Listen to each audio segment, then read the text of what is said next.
Good evening. Let's try again. Good evening. Beautiful. Thank you.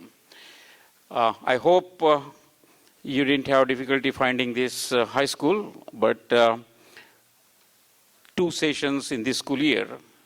This is the first session, and the next session, both will be held here in this auditorium. Then the speakers from November onwards, those presentations will be held at Wayzata Central Middle School. So we are here only for 2 sessions. I can't see you because it's all dark, but those who are attending first time, I just want to let you know that this first session, which we call an open session, that will last for 1 hour, 7 to 8. Then there's a 10-minute break. There are cookies and some refreshments outside. You can enjoy them.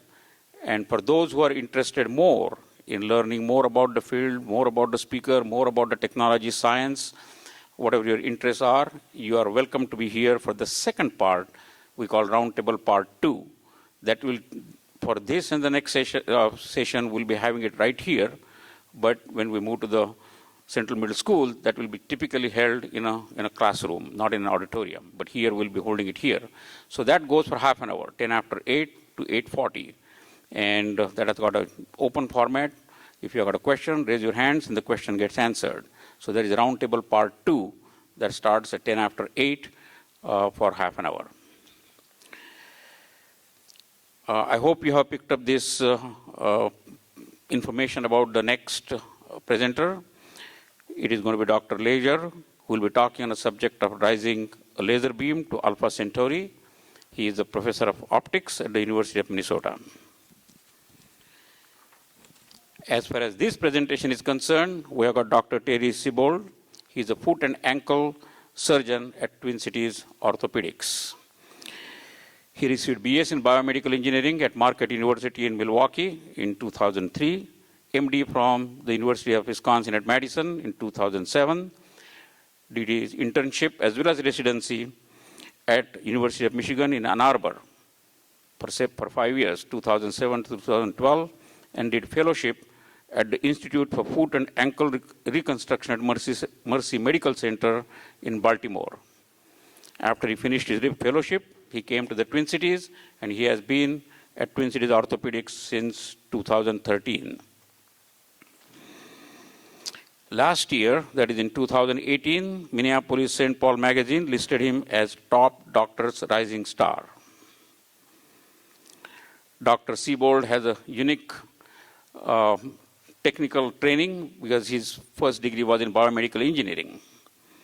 So this evening, he will be discussing basic biomechanics of foot and ankle and how it relates to each one of us as well as the accomplished athletes. The title for his talk is Foot Mechanics and Injuries in Athlete. Dr. Seybold.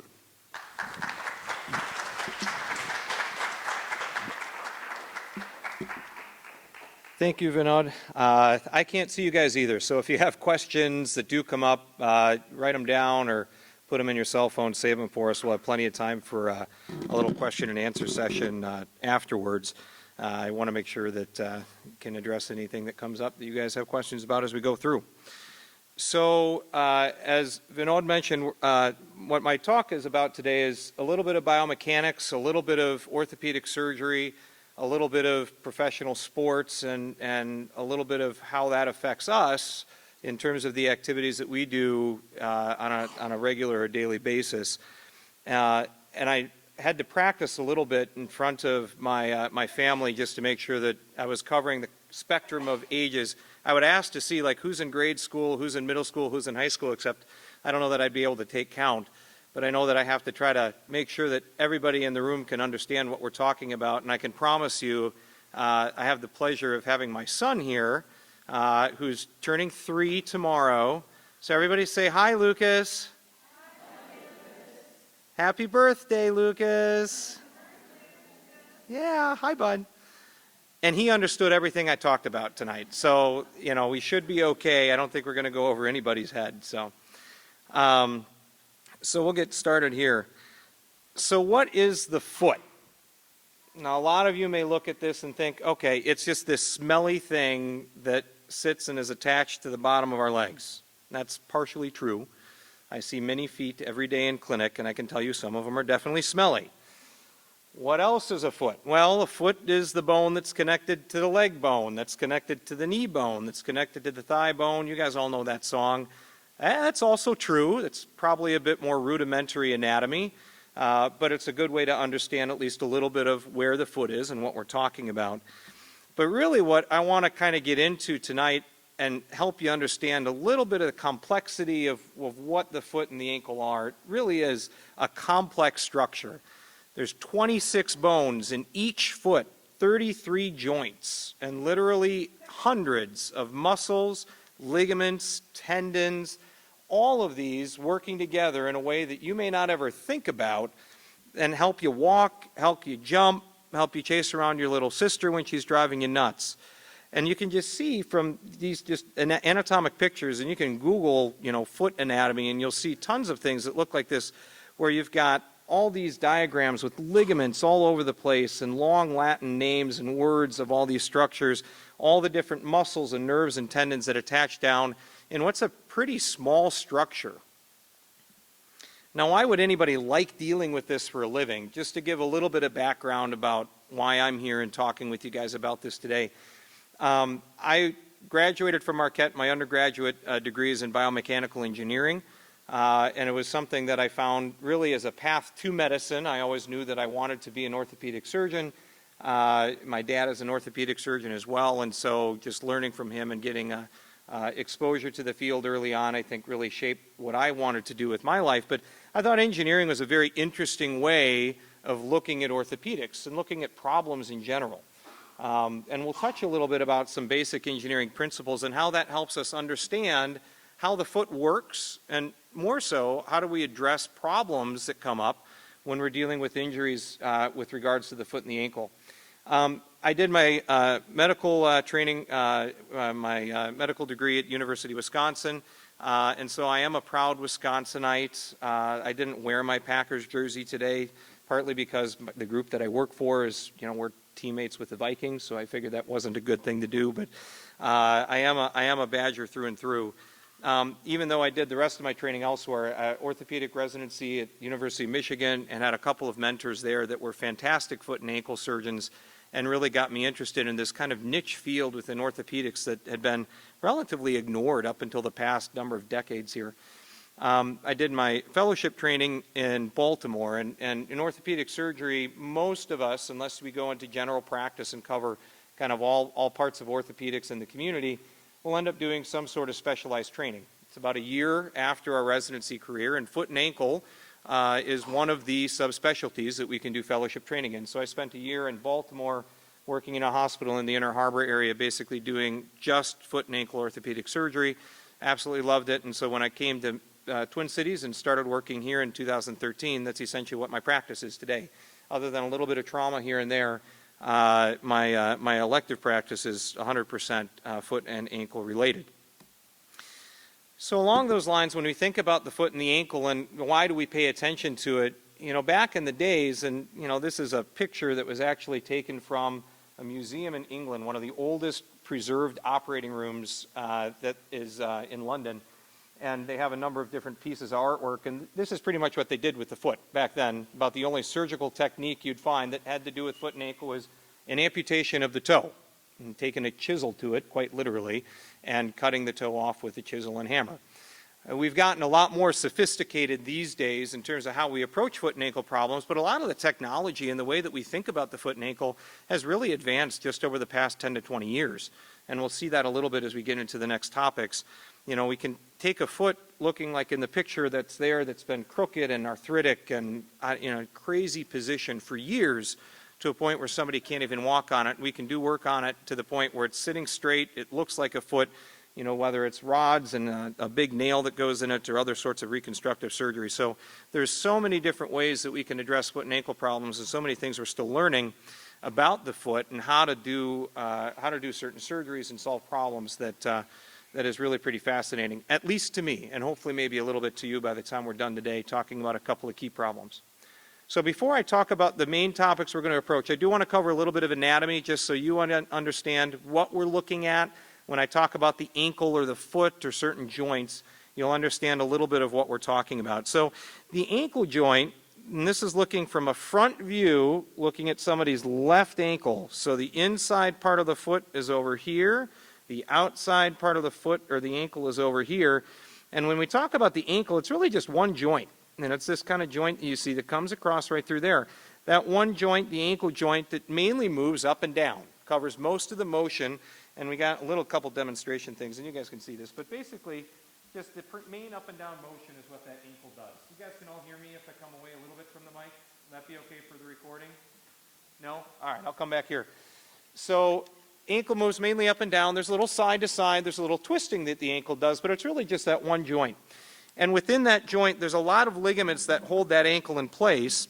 One of the ones that we'll talk about a little bit in a few minutes is this articulation or the joint between the tibia or the shin bone and then the fibula, which is the small little bone that's on the outside part of the ankle. And there's a couple ligaments that attach between that area called the syndesmosis. When people talk about a high ankle sprain, that's what's getting injured, and we'll talk about that in a bit. And this is just what the ankle looks like under x-ray, kind of the same as what you look at when you cut away a little bit of the skin and the muscles. You have the ankle joint that comes across here. We have a couple of different ways that we look at it on x-ray, as well as the side view. What we're looking at with the ankle is just this kind of rounded part of the anatomy here, the shin bone again coming down, the bone underneath it called the talus. And again, the ankle, its main job is moving up and down, what we call dorsiflexion, with the ankle moving up and toes pointing up toward the sky, and then plantar flexion when the ankle points down, the toes point down, and that you can see in the image there, the movie there. There's a couple of other motions that we'll talk about as well later on, inversion and eversion, and that's really more the side-to-side motion that the ankle does. Supination is another word that we call inversion. Essentially, the way I like to think of it, and we learn in medical school, is when you supinate with your hand or with your foot, it's like you're making a bowl of soup. And so that way, can kind of turn and cup and hold, a little bowl of soup. Eversion, or kind of twisting to the outside, is when people call that pronation. And so you'll hear that word a lot in shoe stores, and when people talk about having flat feet, that's typically a foot that's pronated. So that's kind of the opposite direction. And that motion does come through the ankle as well as some of the joints below it. The Achilles we'll talk about a little bit toward the end, so I won't spend too much time on that now. And then there's a couple areas in the foot that we're going to talk about a little bit when we talk about professional football injuries. One is the midfoot, which, as what would make sense, is sitting right in the middle part of the foot. So it's not out in the toes, it's not back by the ankle, but it's right kind of smack dab in the middle. And in the midfoot, there's a number of small bones that basically help hold up your arch. That's their main job. They don't move. There's not a lot of motion at those midfoot joints. There's just a degree or two that goes up and down, but they basically help hold and stabilize the arch. And there's an important ligament in that area called the Lisfranc ligament. Lisfranc was an old surgeon for Napoleon back in France a couple hundred years ago. And he described this injury where the riders in the cavalry would basically fall out of their horses and their foot would twist in the saddle. And it would get such a bad injury, the foot would swell, they couldn't walk on it, that they'd end up having to amputate the foot after it became kind of gangrenous and infected. And so the ligament that would get injured with this type of mechanism, they ended up naming after the guy Lisfranc. And so you can see a little illustration. That's the ligament right here. It attaches between a couple of the bones right in the midfoot.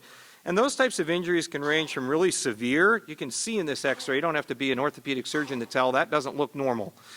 But it can also be more subtle injuries where there's just a little bit of space or a little bit of instability where that ligament gets torn. And a lot of times with the athletes, that's where we see this type of ligament injury. The classic teaching that we hear about with where the Lisfranc injuries occur, especially in football, is a mechanism that looks something like this, where you got somebody who's getting tackled, typically from behind, and their foot's planted on the ground, their toes are planted on the ground, and somebody comes down and lands right on the back of the heel. And that's kind of a setup for one of these Lisfranc injuries. There's enough stress at that joint where then that ligament can tear. And then the last thing was basically focusing on the big toe. So everybody knows where their big toe is. At the base of your big toe, there's a joint called your metatarsophalangeal joint, or your MTP joint. We'll make it easy, kind of abbreviate that. And basically, that's the main joint that moves, same thing like the ankle. up and down, and allows you to really push off the toe, to sprint, to jump. There's a muscle that attaches underneath the bottom of that toe that really helps you push off and spring off the big toe. And we'll be talking about that area as well in just a little bit. That big toe joint has a lot of strong ligament tissues that sit underneath the bottom of the toe. And very similar to the type of mechanism that you'd see with that Liz Frank injury, somebody kind of landing on the back of the heel with the toe planted and flexed, you can develop another injury at the big toe instead. And that's what we call a turf toe injury. When the ligament tissues under the bottom of the big toe end up ripping or tearing, or the little bones, there's a couple little bones that sit underneath the big toe called sesamoid bones, those can even break and end up causing what we call a turf toe injury. And you hear that term not uncommonly with football players, who's out or who's in for the Sunday games. Somebody's out with a turf toe injury. And so we'll talk about that here in just a little bit too. Now that's a little bit on the anatomy side. I want to touch a little bit on a couple of engineering principles too. Because everything that we think about when it comes to orthopedics, how we fix things, how we treat injuries, why injuries happen, almost all come back to a very basic engineering principle that we call stress versus strain. Now what stress is, that kind of makes sense. When you're stressed out because you don't get your homework done, you got a lot of pressure on you to make sure that you're getting it done and getting it ready to go for the next day. Well, stress in an engineering sense is the same thing. Stress is basically just force or some sort of outside factor that's being applied on an object. You're stressing out a joint, that means you're really cranking on it or twisting it. You're stressing a bone, you're compressing it, or you're pulling it, or you're torquing it, you're twisting it. And those sorts of things are what we call stress. Now, strain is a funny word that basically means that what is happening to the object when you apply stress to it. It's going to deform. Something's going to happen to it. And so generally we can measure that and figure out, all right, if I'm pushing on something, how much is it moving? Or how much is it impacting or stretching out? And most objects, you don't really see this on a large scale. I can push on this podium, it's not going to do anything. I'm not visibly indenting the wood. That's because I can't apply enough stress to it to really make much of a difference in terms of strain. But when we're looking at injuries, and particularly bone and soft tissues and other objects that aren't quite as hard as the bone, or hard as the wood here, we end up seeing strain occur, and that's where injuries can happen. This is a very common thing that we'll learn on one of the first days of engineering school, is this stress versus strain curve. And basically this is a way that we can quantify for about any object out there what happens to it when you apply enough stress. And what happens in general follows this kind of curve, is as you apply more and more stress, the object starts to develop more strain. So think of it as if we're pulling on something, it's starting to stretch and stretch up to the point where it reaches what we call a yield strength. Basically what that means is if you take away the stress, the object should return back to normal. Once you go beyond this yield strength and you keep applying stress and more, we'll start to see the object respond to it and actually start to stretch out a little bit until the point where you get to what we call the ultimate strength. And that's the maximum amount of stress that you can put on an object before it starts to really stretch out and ultimately fail. At which point it's like kind of pushing and pushing on something until it finally starts to give. And at that point you can't really push any harder. The object just starts to fail or stress. And ultimately that's where failure occurs. You reach a point where you create so much stress that the object breaks, especially if you're looking at something in tension or pulling it apart. Now we're looking at different materials. They have ways of measuring how they respond to this and how well they respond to stress. And there's various terms that we use for this. Hardness is one of them, but you look at something like cobalt chrome alloy or stainless steel.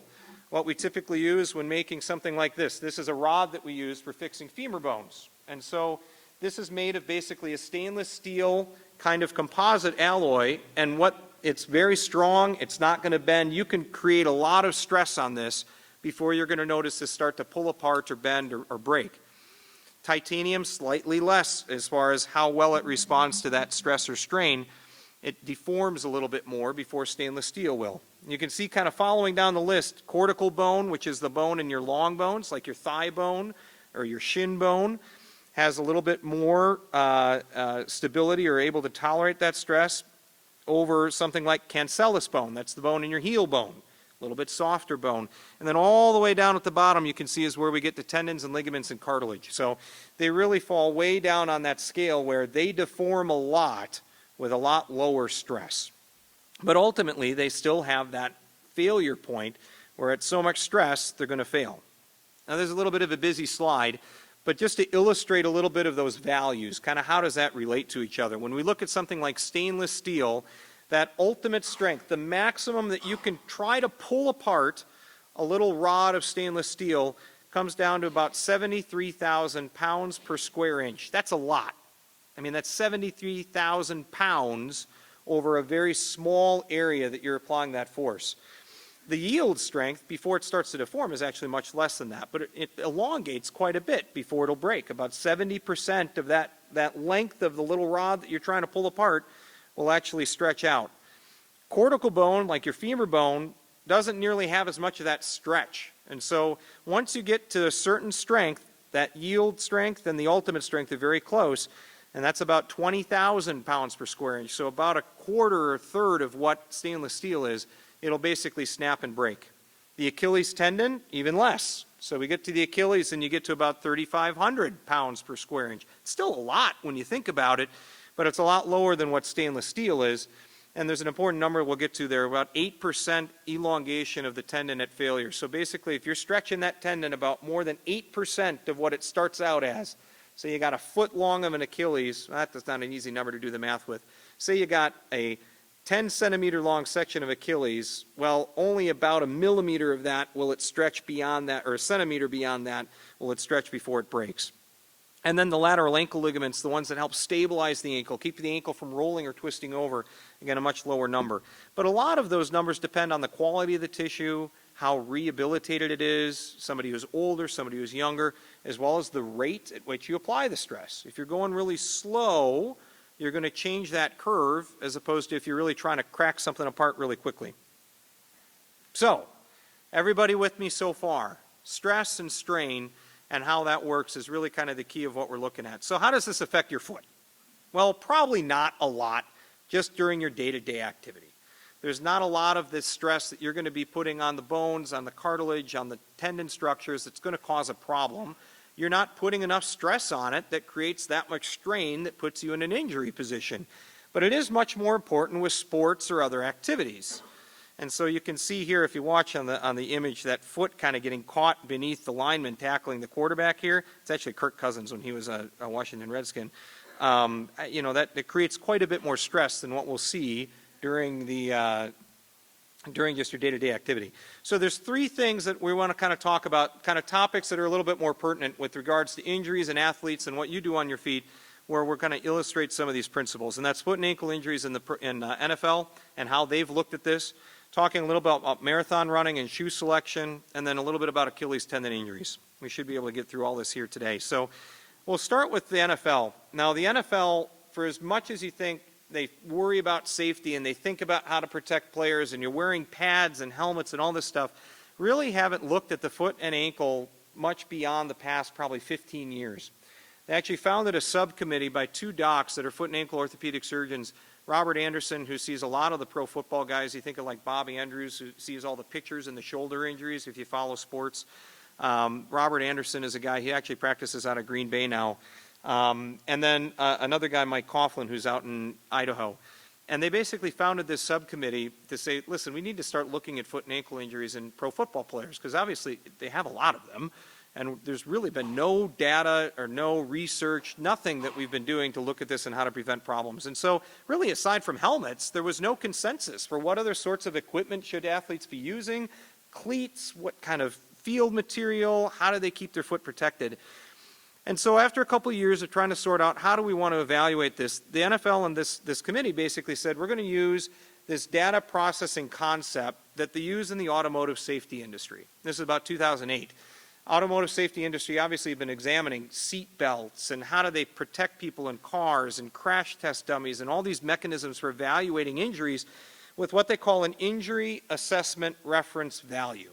And essentially what that means is what value does it take to exceed during a crash or an injury type of condition that it's going to be causing a problem, and how do we design a car or design a seat belt or an airbag to act and prevent us from reaching that value.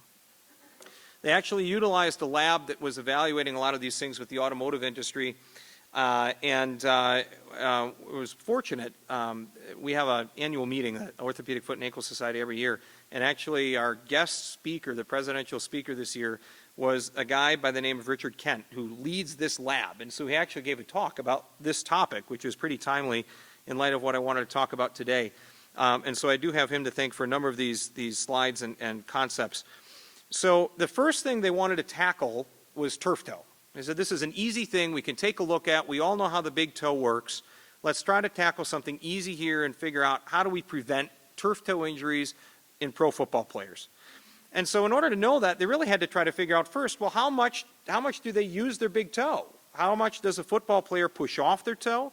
What do they need to do with the big toe to be professional athletes and to be able to compete and do everything they want to do out on the field? And so incidentally, when they're doing the combine and they have all these players that are coming in that they're putting through all these skills, they actually do evaluate a number of these things as well. And they were able to look at many hundreds of players and get data on when they're doing basic activities, jumping, pushing the hip sleds, doing all these sorts of things that they would normally do on a field, measure how much does their big toe bend.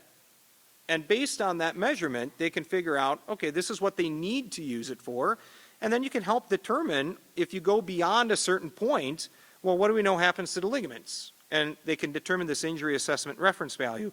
And so essentially, they're just trying to measure the performance that you need to allow a player to have during a normal competition versus the injury risk.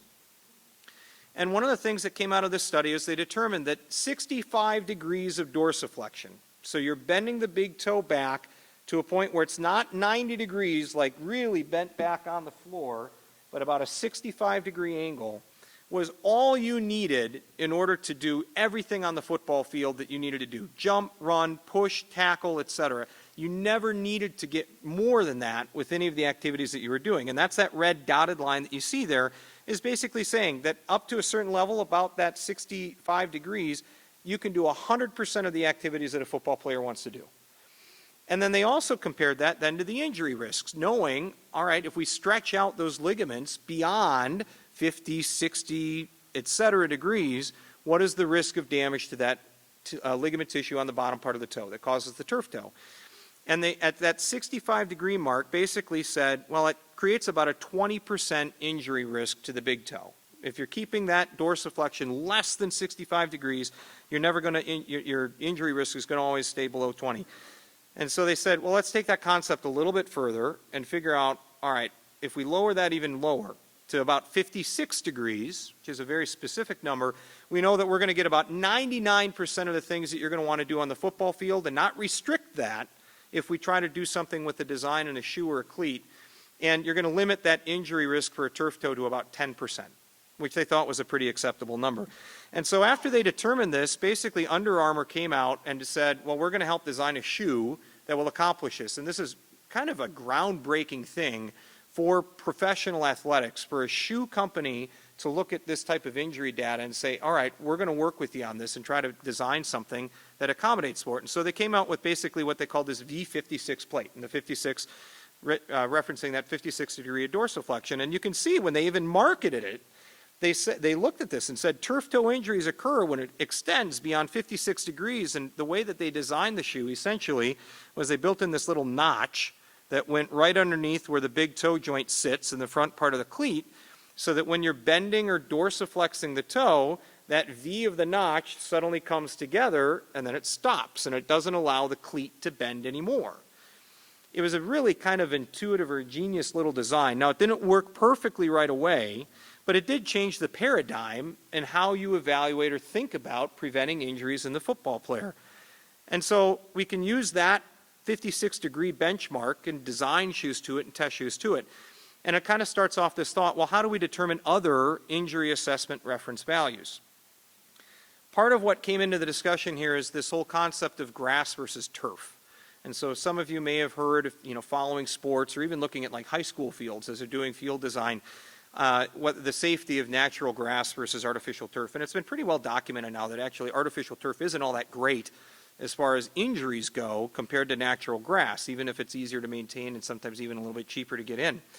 There's a study that just came out actually in 2019. They were looking at this comparison and injuries in the NFL players over a basically 5-year season or a 5-season period of time, looking all regular season NFL games, and they looked at comparing injury rates on natural turf versus synthetic turf, and they found that there's a 16% higher rates of lower extremity or leg injuries on synthetic turf compared to natural grass. And if you're looking at non-contact injuries, so players just, pushing off or coming off the line or jumping or landing funny, whatever have you, not getting tackled, there's actually about a 70% increase in foot and ankle non-contact injuries when you compare synthetic turf to natural grass. And so the thought is, well, this is a pretty significant number, and it's really a traction issue at hand when you're dealing with non-contact injuries. This isn't somebody blasting into your foot. This is you're trying to pivot, twist, or turn, and it's just not giving. The grass is not giving way, and you're creating too much stress at your bones, your ligaments, that then create strain and create injury. And so when they study this and they look at grass and turf, natural grass divots at about what they call 3,000 newtons. Newtons, just a measurement of force, essentially. That equivalent is about 675 pounds. So it takes a lot kind of trying to shear or push off of grass to get it to divot. Synthetic turf divots at about 4,000 to 5,000 newtons, so almost 50% more than that it takes to be pushing or trying to put stress on natural or on synthetic turf to cause it to divot. So it takes a lot more force to actually get the ground to give when you're dealing with synthetic turf. Now, when they're looking at this, they can look at the players and say, all right, well, we know these measurements of what you're doing on the field, what sort of stress are you putting on it? And so they can measure when people are jumping off the ground, that peak force of when they're jumping off the ground is about 6,000 newtons. That's a lot. You'd expect the ground to maybe divot, but that's just straight up and down. When they're looking at more the shear force or pushing off or trying to really move kind of sideways or horizontally, the peak force that a football player is going to generate making those motions is about 2,500 newtons, or about 500 pounds of force on the ground. So it's less than where the grass divots, which makes sense. Otherwise, every single time somebody's trying to come off the line in a football game, they're just going to be kicking up the turf and divoting the turf behind them. So based on this, we really should be able to do all normal football activities on natural grass without the grass giving way, which is ideal. Now, what happens in an overload or an injury situation? Well, natural grass really should release when you're applying loads in an injury situation. So when you're dealing with these forces that are much higher than that 2,500 newtons or 500 pounds, somebody's coming at you, somebody's applying their force against you as you're pushing off, you really want the grass to give way before you put that much stress on your joints and your bones. And so let's look at this in kind of a different injury scenario than, say, the turf toe. So high ankle sprains, it's another term you'll hear people talk about. Again, we mentioned it a little bit. Basically, it's an injury to the ligament tissue that sits between the two bones, the shin bone and the bone on the outside part of the ankle. And essentially, they come from a twisting or a torque injury to the ankle. And enough of a twist, ultimately, the ligaments are going to all break and then the bone breaks. Well, what they found is that if you have a really healthy bone, so say a football player, somebody who's young, has been pounding on the bone for a long time, it'll end up take about what we call 100 Newton meters of torque to break the fibula. Now that number probably doesn't mean much, but you can kind of just keep that number in the back of your mind.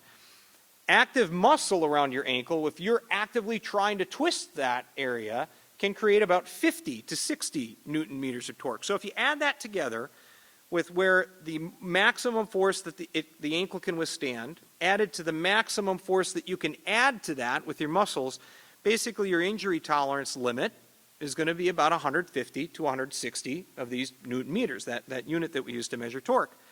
Well, coincidentally, natural turf divots at about 150 Newton meters of torque. So that's part of the reason why you don't see a lot of high ankle sprains in the NFL just from non-contact injuries if you're on natural grass, is because by the time you exceed or reach that injury limit, the grass is going to divot, the ankle is going to give way, and you're going to release that torque.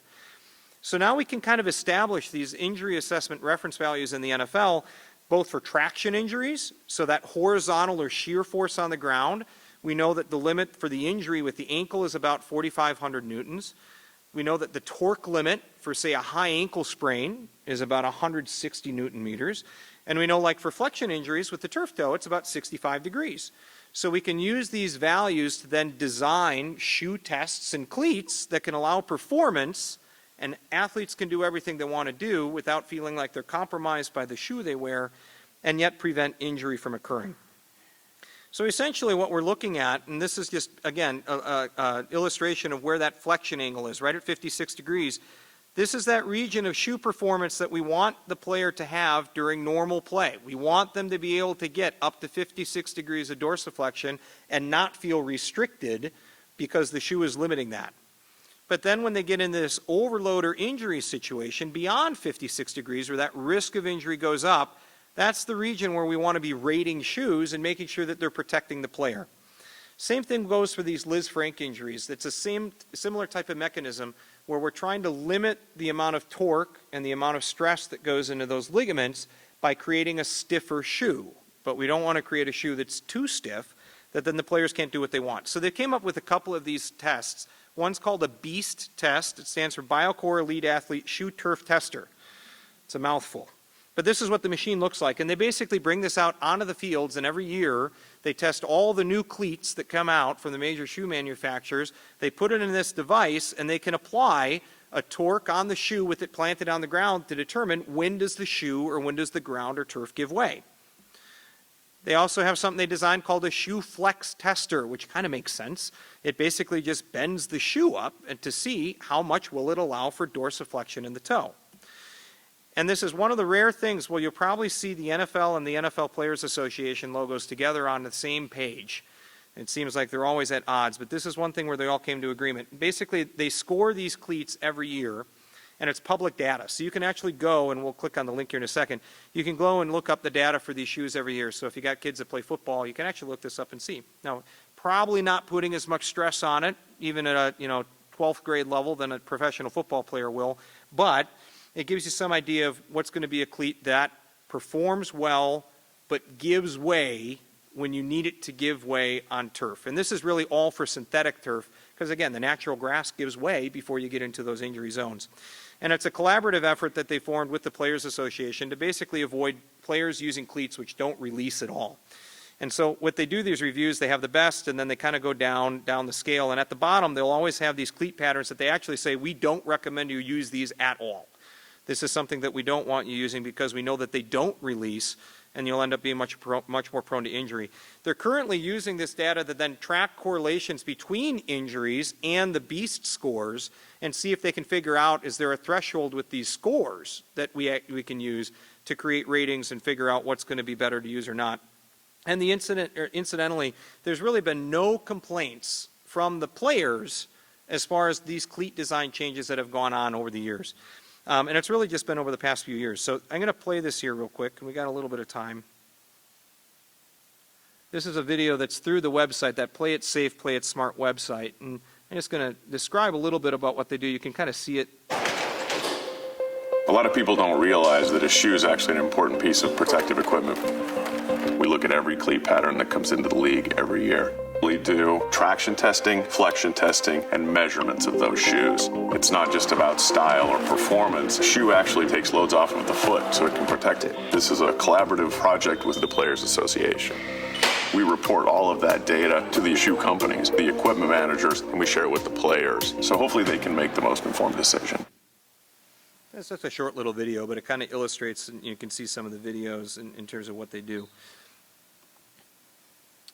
Let's see, we'll get back to the, there we go. They also have extended this to looking at fit of shoes, and Hewlett-Packard has actually designed a system, there's a few others out there now, called the Fit Station, and they installed it in all of the 32 NFL locker rooms and basically used 3D volumetric scans to look at a player's foot shape and determine what's their best shoe fit from the major brands that make cleats, Under Armour, Nike, and Adidas. And then they can compare this to basically like 2,000 pairs of cleats and figure out, all right, based on what your foot shape is, this is the best cleat for you. And they can even select it out for the athlete's brand. So if the athlete's Nike sponsored, which about 80% of the NFL players are as far as cleats go, they'll be able to just match it to Nike's. Now, initially, it's just selected for fit, but over time, as they're developing this technology, they'll be able to figure out, all right, a punter may want a different type of cleat than a running back or than a quarterback. And so they can try to look at maybe a little bit more design that way as that technology develops. Now, how does this affect us? All right, we're not pro NFL players, but the cool thing is that a lot of this technology is actually coming down to our understanding of how to prevent foot injuries for even something as simple as running. And a lot of you may remember seeing these barefoot shoes or the Vibram Five Fingers. A really big fad that came out probably about 7, 8 years ago or so. I have a pair at home actually still too. And talking a little bit about how we think about running and preventing foot injuries. When we look at running, about 50% of people that participated in a 10K noted injury within the past 2 years. That's a lot. A lot of people get hurt trying to run and be active in that regard. And these aren't just like serious runners. There's a lot of risks, increasing your mileage, a lot of training days, how fast you run, whether you stretch or not, that all are risk factors. And there's actually a couple of studies that looked at this, no real association whether you're running marathons or 10K, what your time is in terms of your overall distance or time that you're running on your foot, or foot striking or training protocols necessarily with whether you're going to get injured. So it affects all of us. Now with these folks, most seek professional evaluation, and actually most of them do get better. And so if you do have an injury or problem that comes with running, there's often something that we can do to help with that and fix it. They do see about a 30% injury rate still per year, and even serious distance runners, which you would think would be more in tune with their body or kind of focusing in on these injuries. The knee is really the most common area, but foot and ankle not far behind.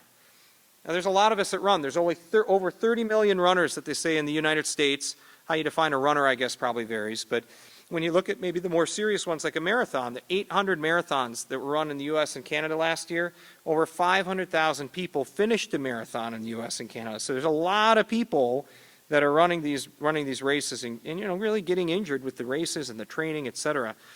It's a study that looked at this, 750 marathon runners, 55% incidence of injury over the past year, 15% within a month of the actual marathon. 18% had an injury during the marathon. So these aren't small numbers. It's something where if you run, there's a good chance that at some point along the way you'll have some sort of injury that will come up. So what about the foot, specifically with regards to this? Well, focusing back on this five-finger concept. When they first came out, it's 6 reasons to wear Vibram Five Fingers. It's really small. It's kind of hard to see. But they really focused in on, hey, these things are great because they help prevent injury. And they prevent injury because of the way that they help you run or they make you run. Kind of brings up this interesting concept of, all right, well, if we're trying to focus on barefoot running or this kind of minimalistic running, are shoes destroying our feet? Now, bear with me a little bit with this topic. This is something that is not a new concept. People have looked at this for years. This was back in 1972. If you read the little paragraph on the side, they talk about how a lot of, basically indigenous people for thousands of years never wore shoes, never had to. They did fine. And there's this concept of, well, if we're trying to fit shoes for people because they look nice, well, it actually leads to painful feet as opposed to shoes that are functional and really just protect the feet like a sandal. Running shoes developed in the 1970s. They've been around for a while. This is the original model, the Nike Cortez, which is kind of a fascinating history if you're ever interested in kind of shoe wear or sports and athletics, how Bill Bowerman developed the Nike and how it became just basically a phenomenon. That's, you see how big Nike is to this day. But they've only been around since the 1970s, and yet there's really no difference in the rate of injuries in runners compared to where we were 50 years ago. So even with the advent of running shoes, it hasn't really changed a lot. There's a low prevalence of injuries that they see in populations or barefoot or populations that don't wear shoes or unshod. That's what that means. They don't wear shoes, or barefoot runners. They've shown in studies that shoe wear decreases the muscle performance of the intrinsic muscles in the toes and the foot on what we call an EMG, or it's a test that kind of tests how well muscles work. They actually show increased rates of flat feet in kids that wear shoes as opposed to walking around barefoot all the time. And it changes the reliance on different structures in your foot to hold up your arch. And the shoes take away a little bit of a reliance on those structures, and so we let them get kind of weak is one of the thoughts behind it.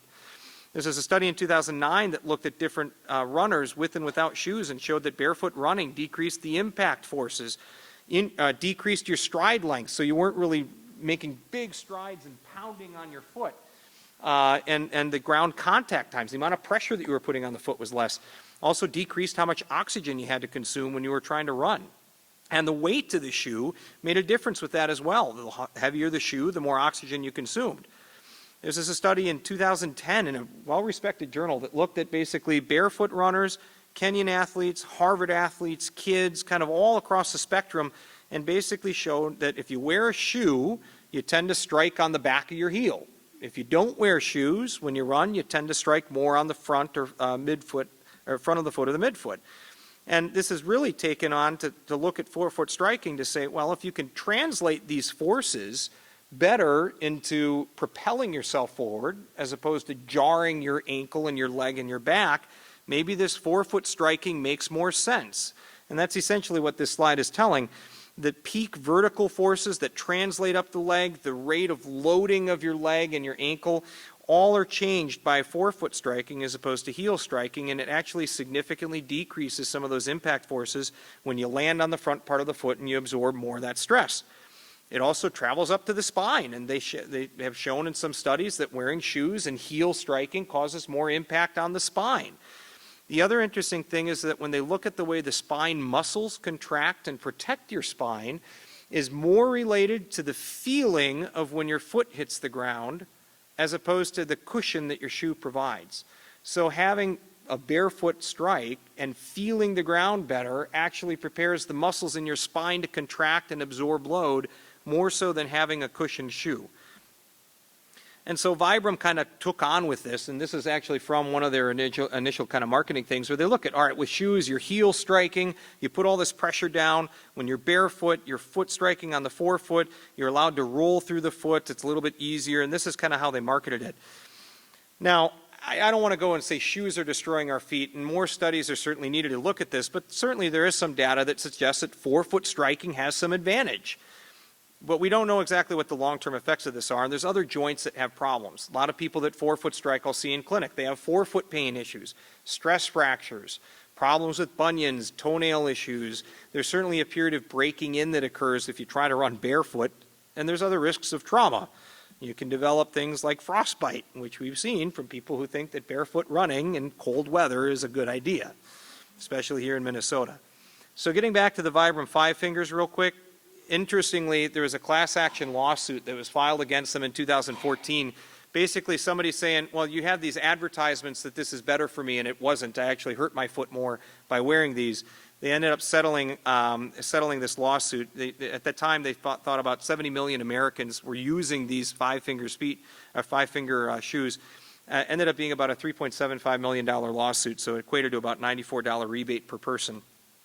And really kind of turns the focus here that there's more of an emphasis on the running technique probably and less the shoes that you wear.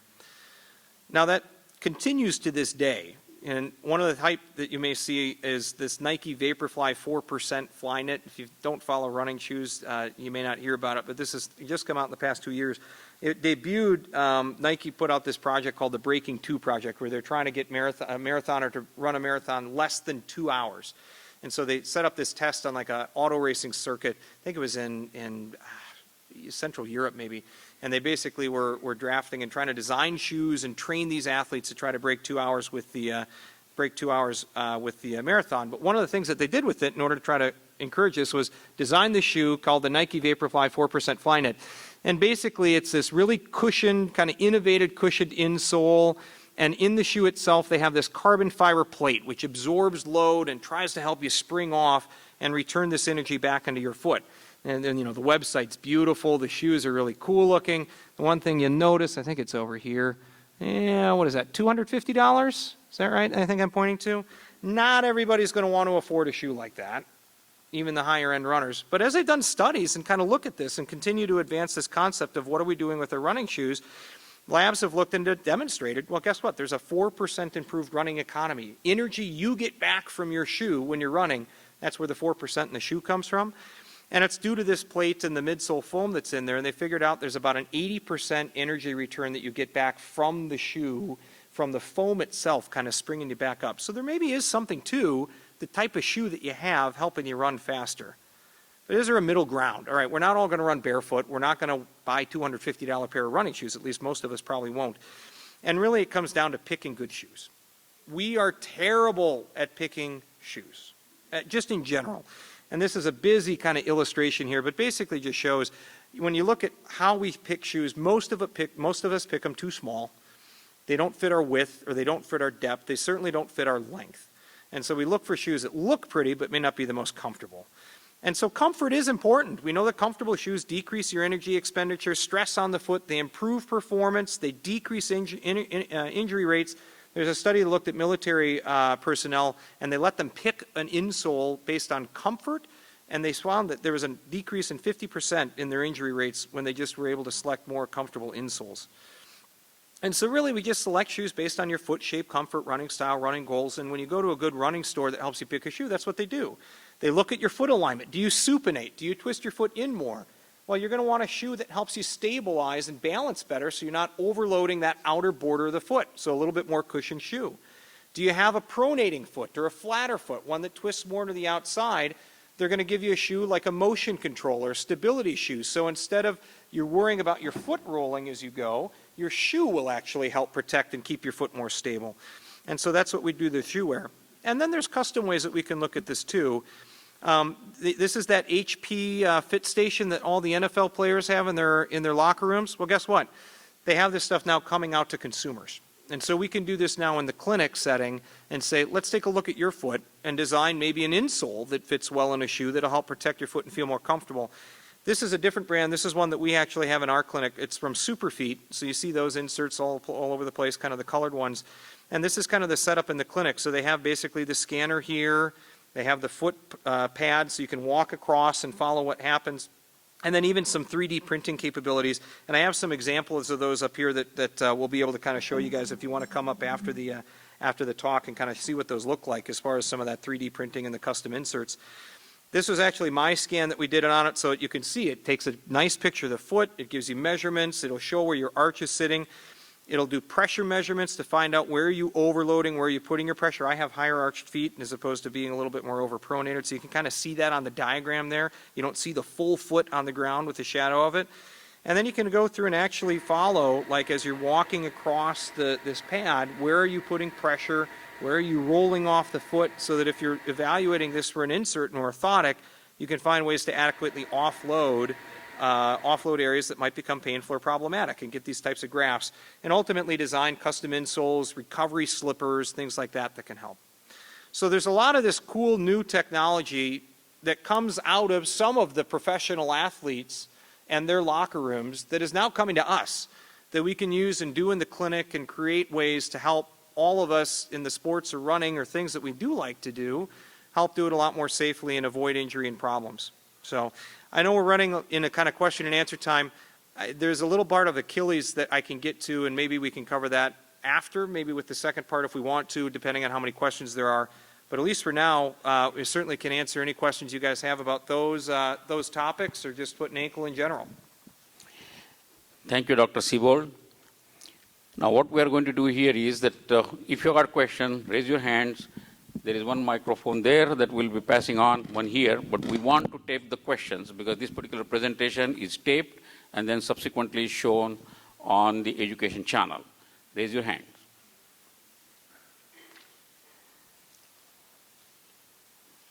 Okay. Go for it.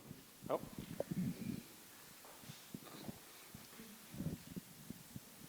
What shoe store do you recommend for people who run, like elementary school or just running club kids? I think that's a great question. So what shoes would I recommend as far as kids who run? Honestly, just a good, comfortable shoe. I think that's the big takeaway from the running part of this is people are going to run very differently. Some people naturally, based on the range of motion, their foot shape, are going to be more of a heel striker. They're probably going to want a little bit more cushion under the shoe. Well, guess what? They're going to feel more comfortable with a bit more cushioned shoe. People that run on the front part of the foot may do better with a little bit more of a minimalist shoe. Kids, in particular, the running shoes have not really developed a lot of good technology to address kids' sizes as much.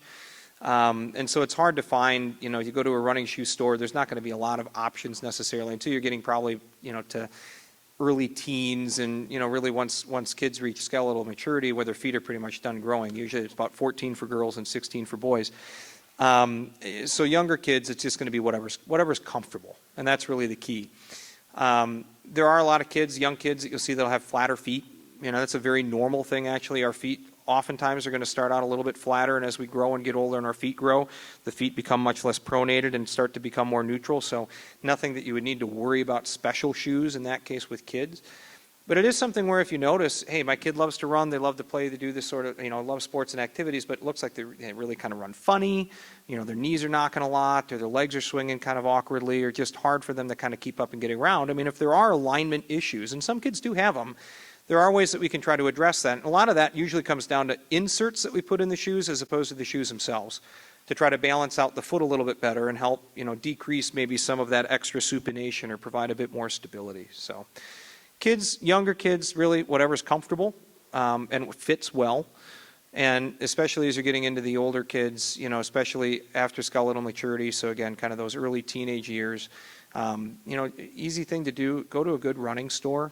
Usually you have to pay a little bit more for good running shoes, but it'll make a difference in the end as far as keeping your feet happy, avoiding injury, and making sure you got a shoe that fits you well.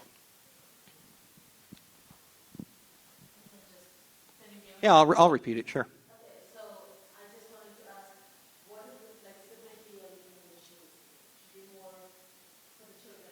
Mhm. Be more flex or more firm? I think when you look at some of the data that's come out about how kids run naturally, and when you take kids that don't wear shoes or running around barefoot, that sort of thing, there's usually a lot more flex and a lot more accommodation for the ground in their feet. And so probably a little bit more of a flexible shoe is a good thing. We look at using stiffer shoes a lot of times for folks that have pain problems, arthritis, alignment issues, things like that in the foot, or if they have really unstable feet, which isn't going to be something you typically see in a kid. So honestly, something that's a little bit more flex or a little bit more accommodating is probably a good thing as far as foot development and foot muscle development. Not saying they need to run barefoot or minimalistic shoes, but something that has a little bit more flex or give to it, probably a good thing. Any more question? You talked about the data. How did you capture this data? Is it from real time? Like, do you have any Bluetooth in the shoes, or is it after injury, or based on the shoes models? Which data from the? You showed the data about like 70%. Oh. The cushion, the data that Under Armour is capturing. So how are they getting the data from NFL players? Yeah, so basically with the NFL players, when they come in, they do the NFL Combine, and they're testing all these players and basically looking at how high do they jump, how fast do they run. Those are kind of the things that you'll see if you watch ESPN News that they'll actually broadcast.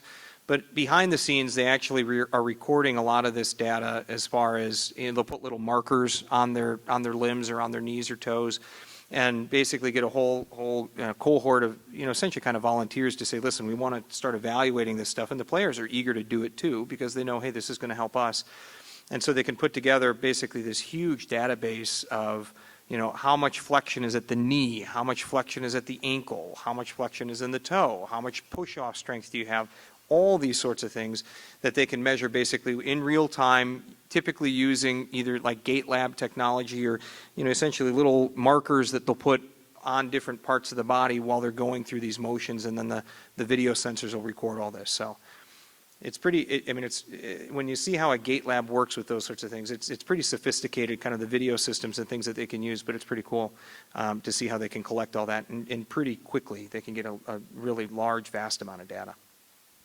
So Chris, one more question. How do you know if a shoes fit well? How to figure out whether shoe fits very well for the kids, especially the younger kids, if it is too tight or if it is Yeah, so the question is, how do you tell if shoes fit well? Yeah. Your kid will tell you, usually. Unfortunately, there's probably not a more scientific answer than that. The kids will know. They'll tell you, hey, my feet hurt. It's hard to put my shoes on. Just something doesn't feel quite right. Or they, if they're trying to be active and they say, my feet are kind of sore when I'm trying to be active on them. Part of that may be an indication, hey, my shoes are getting a little bit tight. The other thing too is just when you're buying shoes, make sure you measure both feet. Regardless of the shoe store that you go to, both feet measure, because a lot of people have feet that are different sizes. In fact, it's more common to have a difference in sized feet than it is to have exact same sized feet. So, that can affect a little bit with shoe size and just making sure you're buying shoes that are right fit for both feet. But it's usually a comfort thing, just other than measuring them beforehand, knowing that they feel pretty comfortable in the shoe that you're wearing. So with this, we'll conclude this particular part, the roundtable part 1. And there is 10-minute intermission. And after this, you are welcome to come here. And if you are coming, just try to occupy the front seats because it will be question-answer kind of a presentation. But before we do that, we must thank Dr. Seybold. He came here for us and